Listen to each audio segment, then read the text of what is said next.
Welcome to another episode of The Artsy Raven, a show about writing and publishing with your host, J.F. Garrard.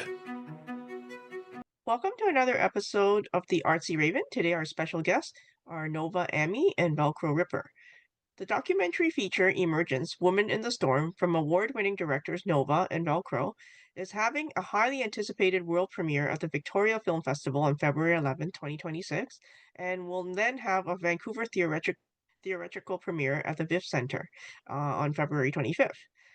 And this unforgettable film follows female frontline responders, community leaders, and disaster survivors as they demonstrate new ways to live and support one another in a time of climate disaster, facing heat domes, wildfires, and flooding in British Columbia and the Northwest Territories. Their perspectives reflect a survival instinct triggered by harrowing encounters with nature's power. So, welcome. Thank you. Yeah, thanks for having us. So, can you tell me a little bit about what sparked the idea to do a documentary about, I guess, women on the front line? Well, we've been making climate crisis themed films for over 12 years now, and we're always looking for new ways to explore this theme as well as things to add to the conversation.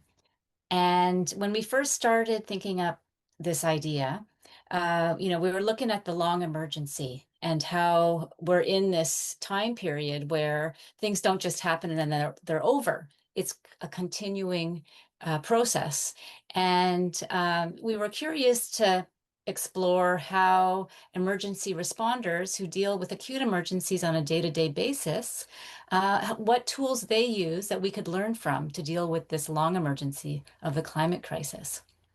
Yeah, and it's a film that's it doesn't shy away from how tough things are, and it goes into the crisis, but ultimately it's a very hopeful film that offers a lot of insights into the different strategies that all these amazing women who we've featured have found to deal with the crisis we're facing. And eventually, we decided to focus on the stories of women because they're disproportionately impacted by climate disasters, and yet their voices are underrepresented in terms of developing climate policy and emergency response, and their voices are not amplified. So we decided to focus on women.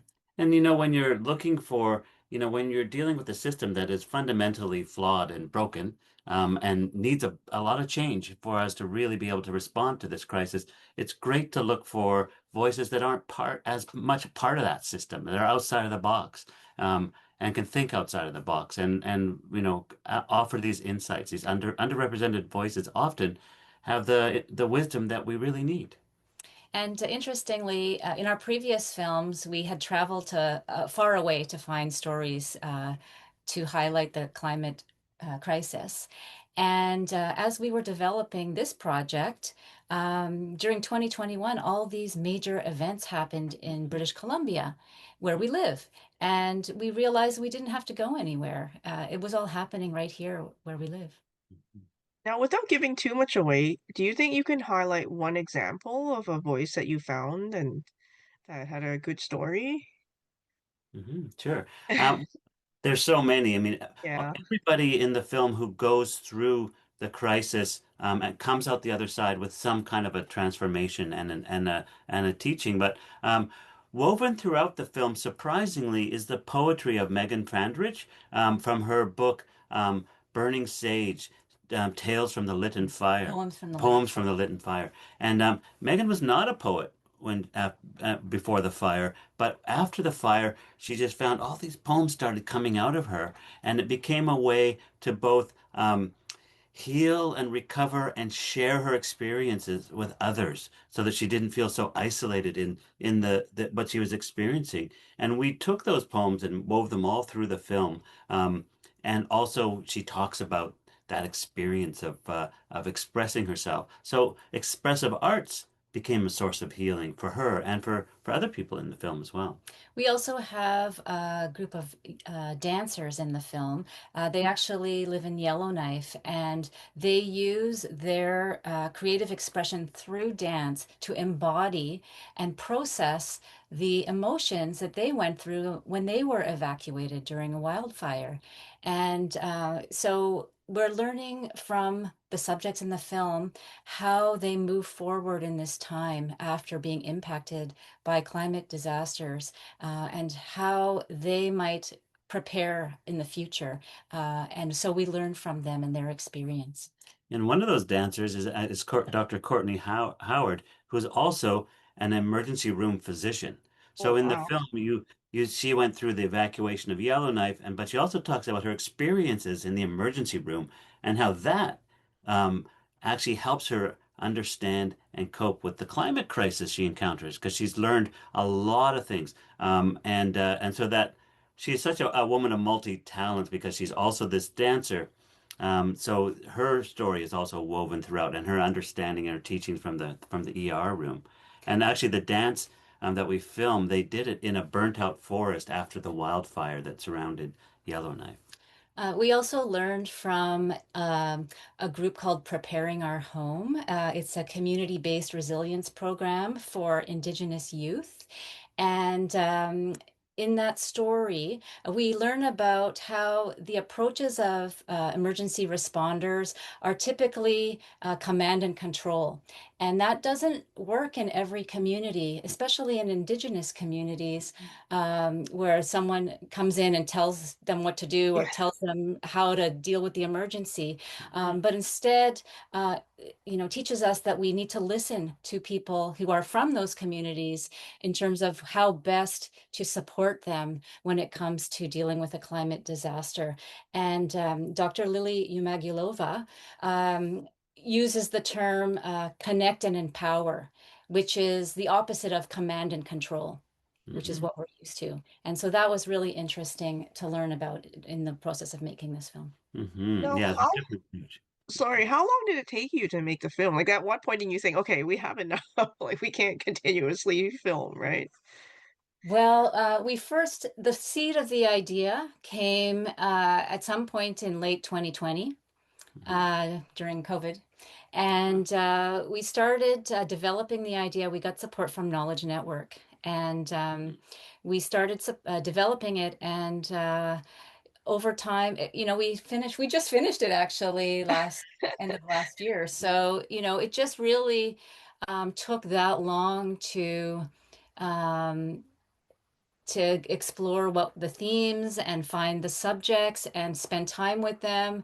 Often when you see stories about this topic in the news, you hear about the event and then that's all. You don't hear anything what happens after once the event is over.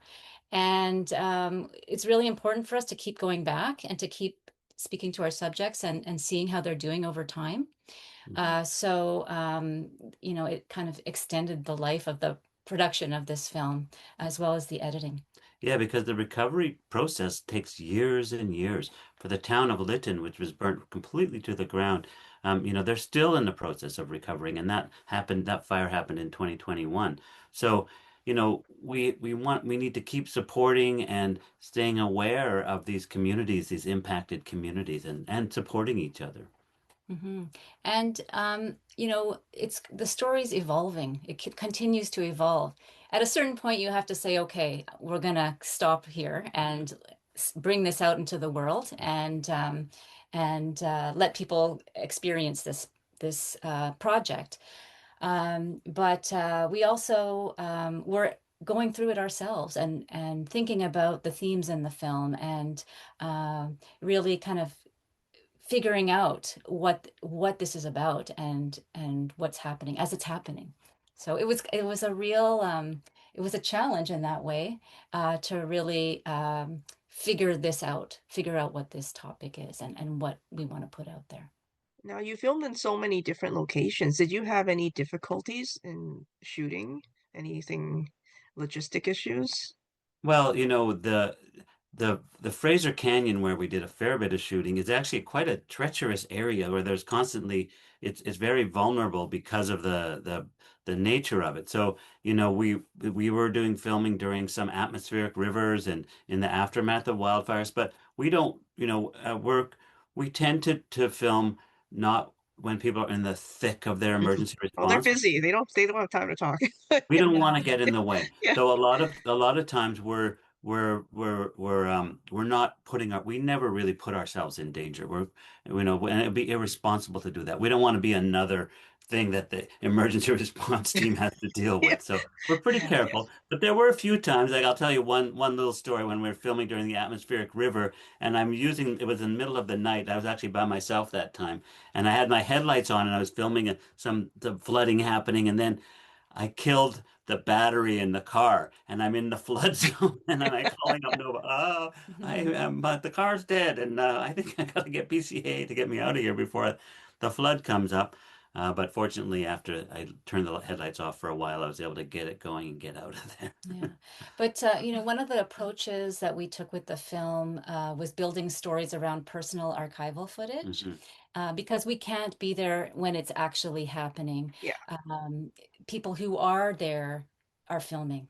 And this footage is really valuable in terms of telling the personal stories and the personal perspective of what's happening. And so we included that as part of the storytelling. Hmm. Now, what were the biggest challenges in making this documentary for you? I, I think one of the challenges and one of the important aspects of being doing these kinds of films is to really be sensitive to be trauma informed and sensitive and create a safe space for the people who are sharing their stories, and also to keep in touch with them, to bring them along with the process so that we're not like a news crew that just flies in and flies out. It's a real gift for people to share their stories with documentary filmmakers, and so we really have to respect that. So creating a real safe container is really important. Also, there are climate disasters happening all the time, and really deciding, okay, this is the one that we're gonna follow, or these are the ones. And even though there's one happening in this part of the country or the continent, we don't have to cover everything. I think we get a little bit of FOMO, right? Right. There's About, something happening. Let's get yeah, out like there, you know? we have to document everything. And we kind of just have to take a step back sometimes and say, okay, how does this fit into the big picture of this film? Mhm. Uh, or not, how does it not fit in?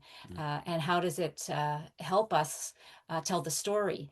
And so it's kind of really trying to make those decisions as they're happening as well. Mhm. Okay. Now, what do you hope audiences feel after they walk out of the theater after seeing your film? Mm. Well, we hope that this is ultimately a film that will make people feel empowered and get a sense of, okay, this is what we're faced with, but how can we move forward in this time? How can we prepare together? How can we take care of each other as we move through this long emergency? And so hopefully people can take that away, as well as getting a sense of uh, knowing their community and how can they, because we think that's one of the most important things that comes out of this film is really knowing the people that live around you in terms of preparing for emergencies. Who's going to need extra help with mobility? Who are the most vulnerable? That kind of information is really important to know. Hmm. And it also weaves in some of the bigger picture ideas about how we need to fundamentally rejig our systems to transform the way we operate to help slow down this climate crisis. And that it's not too late, and that we need to put some of our energies into that as well as dealing with the crises. Also, how do we mitigate and how do we stop it from getting worse and worse and worse? And and it's like Courtney says, we are now in this emergency situation in terms of how much time we have to turn it around. And, it's also a time where we're called to action. And also, Sarah Kamal says this in the film that we need to be talking to women. We need to be talking to marginalized communities who don't have a stake in the current system and can really explain how they're being impacted in order to change policy. Okay. Now, we're going to switch topics a bit. Like, what advice would you give to emerging documentary makers Mm. that also want to do the similar thing where they want to tackle social issues? Mhm. Um, I would say to work on projects that are really important to them, because there are so many challenges in making a documentary that it really has to be there. That drive has to be there, that passion and motivation to tell the story. And that ultimately is what carries you through all the different stages when it gets hard and when it gets daunting, when it feels impossible. Um, that's kind of what keeps it moving forward. Hmm. What's your relationship to the story? What's your personal relationship to the story? That's really important. Um, and also, just start doing it. The best way to learn how to make films is just to make films and start with shorter length projects. Don't necessarily start out right away with a long form film, um, and uh, um, and look at what is out there and try to do something different. Really inform yourself about what is the other work that's being done on this subject and how can I add to the conversation. Now, you mentioned you work with different communities, the indigenous and other marginalized communities. So, how do you build trust with these communities to let them, to let, how do you say it, so that they let you film them?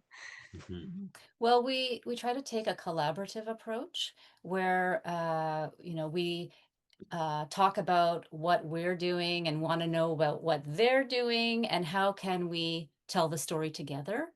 What is important to them to include, because we might not be conscious of important things that are coming from another community. So we try to take that collaborative approach and show the work as it's in progress, to see what they think about how Mhm. the story is being told, if it feels good to them. And, those are some of the main things that we do. And Yeah. we also don't if say in the interview process or while we're filming, if a question doesn't feel right for them, they don't want to answer, we don't push it. Mhm. Um, and we give them space to include whatever we don't ask them or talk about to offer to us.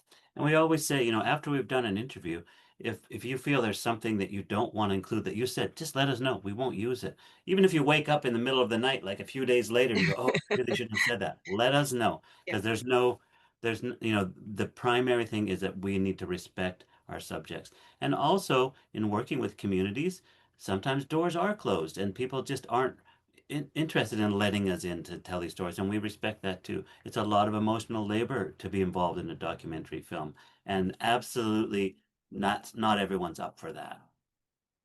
Now, were there any practical lessons you learned on this project that you wish you had known earlier in your career? Hmm. Practical lessons, like, can you give us an example? Um, I don't know, or something that maybe perhaps something you learned in a past project that you could apply to this one. How about that? We'll turn it around a bit. That I learned in a past project? Uh, Well, I think every project we try to do something new, so we're changing our game. The technology seems to change every project. okay. With our film before, Metamorphosis, drones had just come out that everyone could use, so we used a lot Oh, of drones. And now we're like, everyone's a bit sick of drones, so we backed off on using drones a lot. Um, our sometimes we go for really high production values with fancy sliders and things like that. But other times it's more in this particular film. It was really just a two-person crew, the two of us. In our previous film, Incandescence, we had a huge crew with camera people and assistant camera people, production managers on set, and all of that. But it really depends on the nature of the project, and that also really informs us. We've been doing this for a long time, and I think as collaborators, one of the things I think we learn more and more is we can sort of almost telepathically know what we're gonna each do, and just set about doing it. We don't even have to talk, but we're doing completely different things, and we're just getting things done. We have a short form Yeah, way of doing things, yeah, and we don't even need to say it. And so that's really helpful in terms of being efficient and getting things done. And I would say too, just following up on your emerging filmmaker question, is to really find people that you work well with and keep them with you, because good professional relationships are gold. And if you can keep your crew uh, with you on every project, then you'll have that short form way of communicating and working together, and things will just be that much tighter. And keep it fun. Keep it fun and try not to stress out. When you're documentary filmmakers and you've got subjects, who are there, needing to be safe, you can't be giving off a stressful vibe. It's not going to help the situation. So, you really have to stay calm. And I think too, just with documentary in general, being open to what's happening, Mhm. and keeping your eyes open for things that you never would have imagined, because that's kind of the joy of it too, is really discovering what's going on through the work. There's a famous quote, I think it was Herzog who says it, in fiction films, the director is God. But in documentaries, God is the director. You just never know what's going to happen. Okay, now one last question. Are you working on something else at the moment?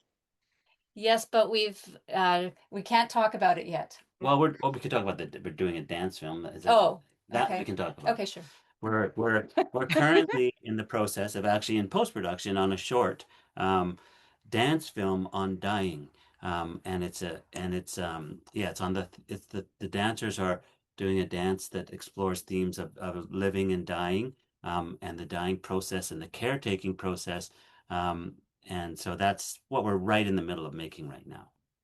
And then Okay. we've started brainstorming about the next feature project too. Mhm.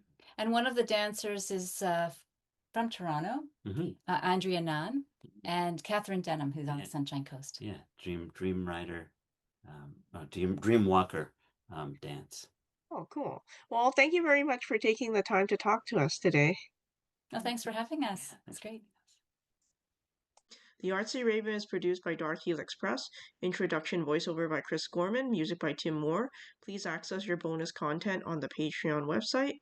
Thank you very much for listening, and please stay safe.